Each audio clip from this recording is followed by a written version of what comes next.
Jean-Claude Bourret, question traditionnelle qu'on pose à chacun de nos invités. J'ai très peur. Si vous en aviez vraiment rien à cirer, que diriez-vous à la télévision que vous n'avez encore jamais dit? Caméra. Ah. Je dirais que nous sommes certainement dans une fausse démocratie et que ce sont les grands groupes financiers internationaux qui nous manipulent et que rien à cirer fait partie de cette manipulation en nous faisant rire alors qu'ils devraient au contraire dénoncer les scandales.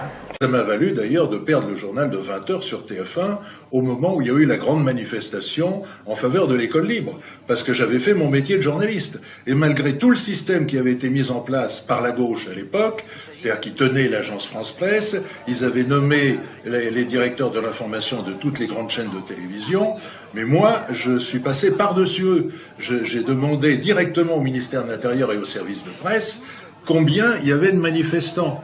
Et c'était pas dans les dépêches de l'AFP qui censuraient tout ça.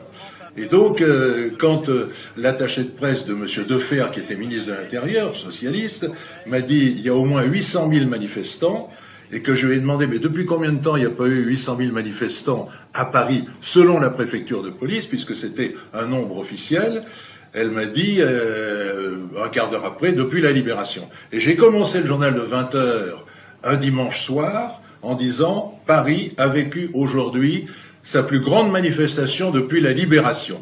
Il y avait comme directeur de l'information le fils d'un député socialiste qui était passé du grade de petit reporter au grade de directeur de l'information parce que c'était la gauche qui revenait au pouvoir, qu'elle avait une revanche à prendre et qu'il fallait mettre des gens à nous, comme disaient les socialistes, pour tenir l'information.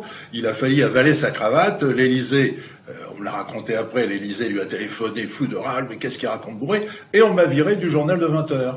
Et on m'a mis à la création de la télévision du matin sur TF1. Bonjour la France, bonjour l'Europe. Voilà comment se fait la démocratie et l'objectivité de la télévision en France.